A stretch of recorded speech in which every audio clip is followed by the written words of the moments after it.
warahmatullahi wabarakatuh. Sedulur penonton berita media kita dimanapun Anda berada, untuk vlog malam ini adalah satu penghargaan atau kejadian yang sangat luar biasa, karena untuk video kali ini saya bersama dengan Mbah Tangkul Jeneng dan Mbah Hadi berada di satu lokasi yang sangat luar biasa juga. Untuk keterangan lebih lanjutnya nanti akan disampaikan oleh yang ada di sebelah saya ini. Untuk yang pertama-tama kita panjatkan puja dan puji syukur kehadirat Allah Ta'ala yang telah memberikan rahmat hidayah kepada kita semuanya, sehingga di malam hari ini kita bisa berkumpul di satu lokasi dan di suatu malam yang sangat insya Allah bersejarah buat kita semuanya.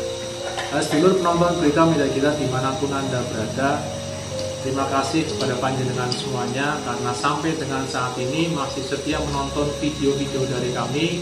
Semoga Allah Ta'ala menggantikan pahala ke panjenengan semuanya, menggantikan dengan rezeki yang halalan, thayyiban, melimpah, amin amin ya robbal alamin.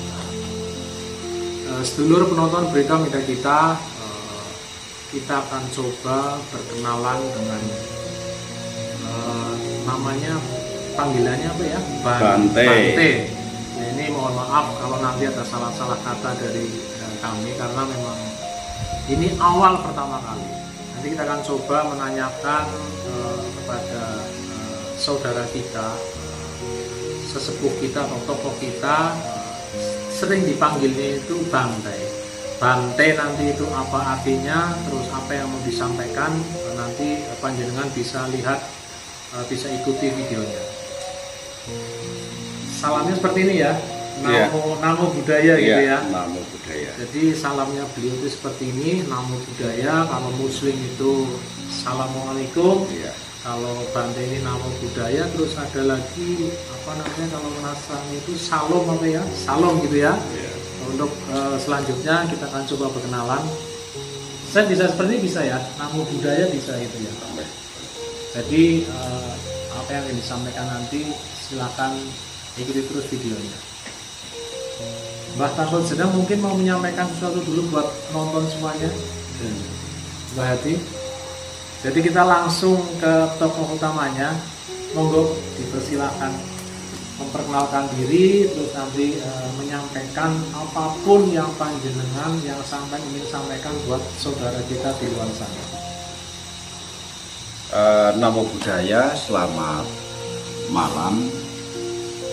Kalau dalam komunitas umat Buddha, saya ini seorang biku atau Bante Parijanawaro, dan ini tempat saya tinggal di sini, Padepokan Astabrata.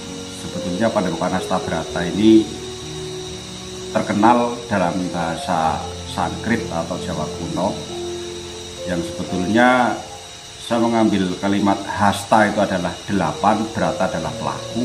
Secara kebetulan di Buddhis atau dalam agama Buddha juga ada 8 jalan utama. Sebetulnya hasta berata ini saya ambil dari 8 jalan utama, karena itu adalah inti dari ajaran Buddha yang saya praktekkan. Kebetulan pada malam hari ini saya kedatangan tamu-tamu agung dari channel YouTube Berita Media Kita. Oh ya, channel YouTube Berita Media Kita. Nah, ini tadi seputar sebelumnya telah ngobrol tentang masalah budaya.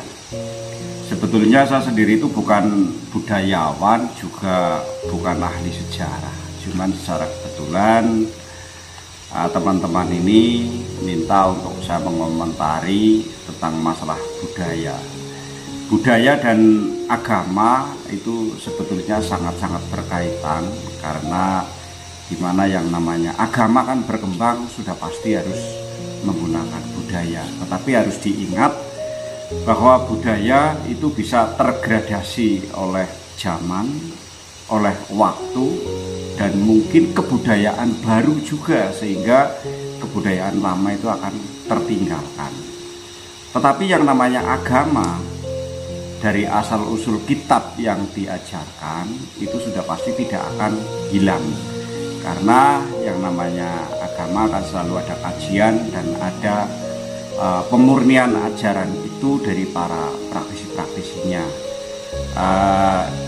Yang namanya kembali yang namanya budaya itu juga membawa pengaruh pola pikir, juga perilaku manusia yang ada di dalam lingkup budaya itu sendiri. Suatu contoh, budaya kita dengan budaya orang luar pulau misalnya, itu pasti sudah akan berbeda. Orang Purwokerto mungkin punya budaya sendiri, orang luar kota sana juga terkadang punya budaya sendiri, dan hal itu cukup mempengaruhi dari masa ke masa. Seperti halnya tentang umat manusia memiliki keyakinan misalnya. Seperti zaman dulu kala waktu saya kecil, orang di daerah sini kalau selamatan itu ada yang misalnya potong hewan, lalu darahnya dituang di tanah, katanya untuk memberi persembahan kepada para leluhur penguasa zaman itu. Karena pada saat-saat itu memang masyarakat pada umumnya masih krisis tentang agama, sehingga budaya itulah yang menjadi latar belakang pedoman kehidupan sehari-hari. Sesuai dengan perkembangan zaman, ketika masyarakat sudah mengerti dan memahami agama-agama yang diyakini, sehingga mereka juga telah berubah. Disitulah perbedaan antara agama dan budaya, bahwa budaya suatu saat akan hilang, tetapi yang namanya agama itu tetap akan abadi, tidak tergerus oleh waktu.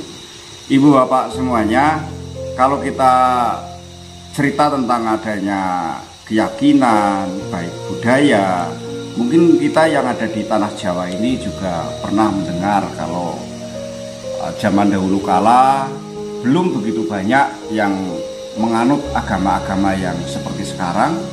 Tetapi pada zaman itu juga orang sudah berkeyakinan tentang berketuhanan misalnya, sehingga mereka juga punya cara, punya teori yang bisa dipraktekkan dalam kehidupan sehari-hari.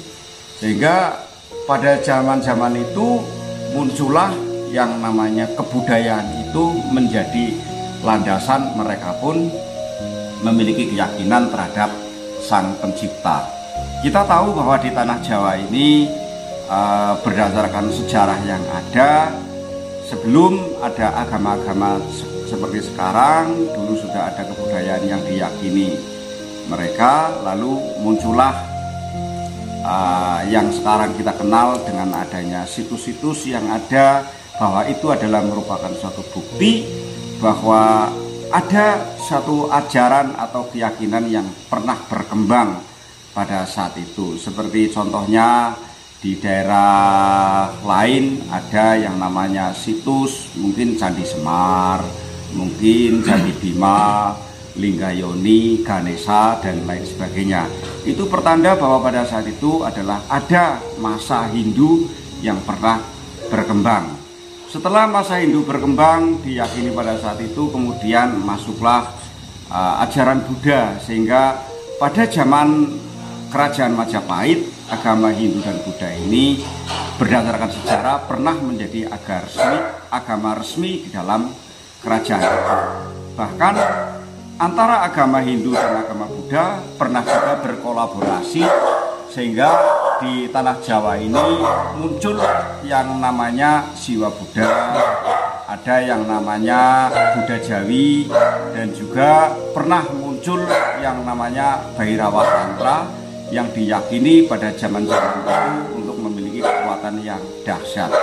Ibu bapak semuanya, jadi sekiranya yang namanya agama ini memang sudah turun-temurun dari zaman kakek nenek moyang leluhur kita, itu sudah ada, walaupun mungkin pada saat itu belum ada namanya, belum diberi suatu label tertentu, tetapi para leluhur kita, kakek nenek moyang itu sudah memiliki keyakinan dan memiliki pemikiran tentang berketuhanan itu sendiri, sehingga orang-orang Jawa sendiri dari zaman dulu sampai sekarang ini banyak sekali yang memiliki perjalanan spiritual hingga mengembangkan batinnya dengan cara-cara spiritual, sehingga muncullah berbagai macam ajaran yang ada di tanah Jawa ini.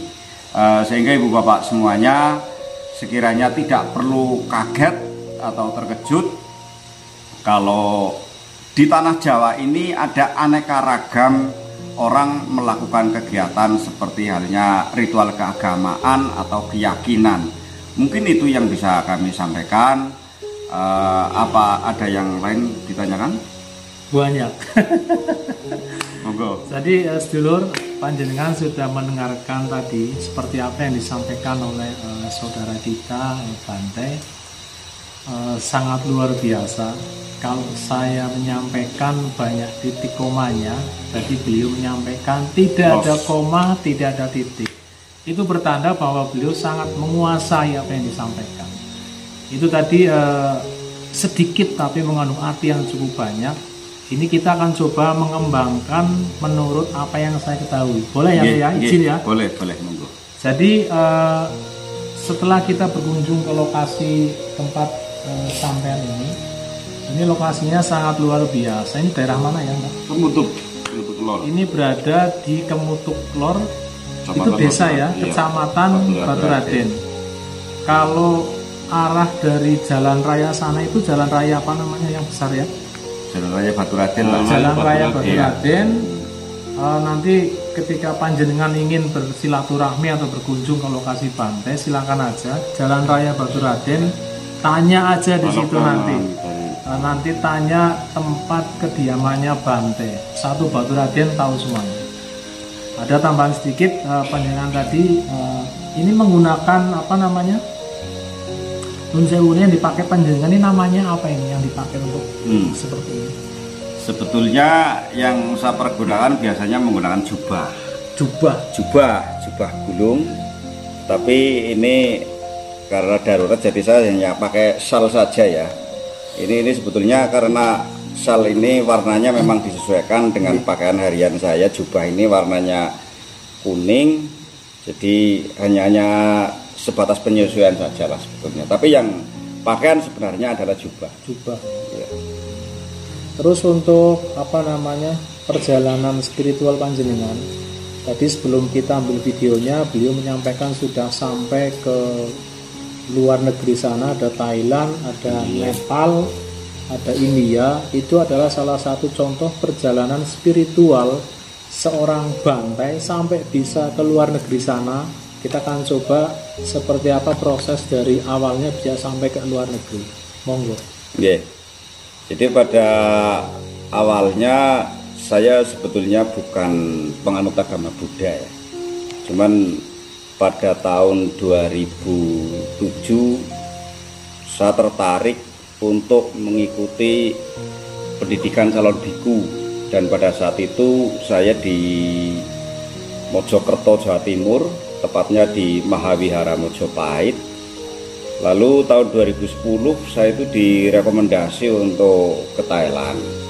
Setelah direkomendasi ke Thailand, saya jadi biku di sana. Sampai tinggal di sana selama 4 tahun.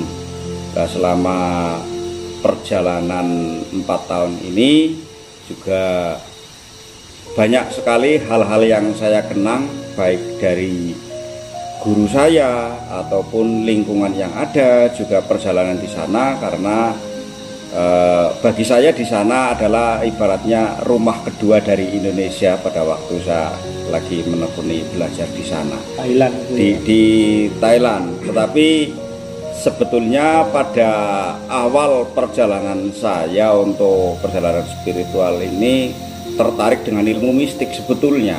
Tertarik dengan ilmu mistik. Karena saya adalah orang yang penggemar wayang, jadi kalau terdengar ada kalimat orang seperti jadi resi, jadi apa, itu ya begawan, lalu punya kekuatan-kekuatan, itu seperti halnya tertarik. Tetapi pada akhirnya saya justru lebih memilih jalur spiritual yang tidak ada unsur kawijayan, kanuragan, dan disinilah saya bisa merasakan ada satu kedamaian, dan kebahagiaan batin. Sebab kebahagiaan itu bukan dicetak oleh siapapun, tetapi kebahagiaan adalah diciptakan oleh kita sendiri.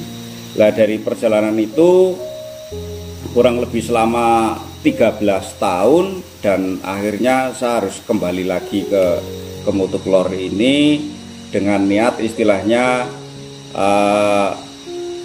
tidak punya cita-cita yang besar itu enggak, tapi ingin jadi kunang-kunang. Kunang-kunang walaupun kecil, tetapi di tengah kegelapan malam cahayanya tetap kelihatan.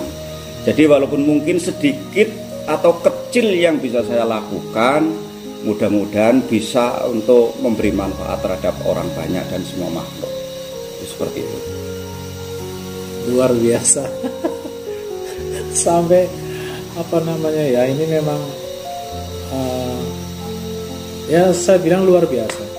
Terus yang berikutnya, perjalanan spiritual sampai dengan menemukan, kalau saya sampaikan ini adalah jati diri jenengan yang sebenarnya itu seperti ini ya. Dari perjalanan tadi awalnya sebenarnya hanya mencari kedikdayan atau kedikdayaan, terus akhirnya terjun ke dunia spiritual, yaitu apa namanya, lebih ke pengendalian diri. Betul. Sampai ke Thailand sana, ke Nepal dan India. Nah sekarang saya akan minta tapi sedikit nyeleneh ke sampean. Sampean menyampaikan ke sedulur semuanya, tonton video channel YouTube Berita Media Kita dengan bahasa Thailand. Aduh, kalau dengan bahasa Thailand ya sepertinya bisa. Saya agak lupa ya, enggak semuanya ingat. Enggak semuanya ingat ya. Jadi ini adalah sebenarnya jebakan Batman saya, tapi kesulitan untuk bahasa Thailand kan sudah sangat lama ya. Iya. Dari tahun 2010 sekarang 2000 hampir 10 tahun ya. Jadi kita akan coba menanyakan hal lain lagi. Di dalam perjalanan spiritual jenengan sudah sampai di Nepal, sudah sampai di India. Sepengetahuan kami juga untuk dua negara ini, kalau menurut saya kan Nepal adalah pusat kegiatan agama Buddha. Tapi rupanya bukan Nepal ya, justru di India. India itu negara apa 100% Buddha, atau ada beberapa wilayah atau yang memang ada beberapa agama lain di India? Kalau kelahiran Pangeran Siddhartha sebelum mencapai kebudayaan itu kan di kerajaan Kapilawastu yang sekarang diberi nama negara Nepal itu. Negara Nepal. Nun sewu, Siddhartha itu adalah Siddhartha Gautama. Iya. Ini pelajaran sejarah buat semuanya. Kita dengarkan, lanjutkan. Beliau adalah seorang putra mahkota yang pada saat itu justru lebih memilih perjalanan spiritual, melalui tapa brata. Perjalanannya itu sampai ke bagian negara India, itu kurang lebihnya ada di provinsi Bihar, juga sampai provinsi Bihar ya. Itu letak yang sekarang dikenal dengan ada pohon bodhi pencerahannya di sana. Nah, kemudian di tempat itulah sampai sekarang juga banyak didatangi atau dikunjungi banyak orang, bahkan lintas agama ya.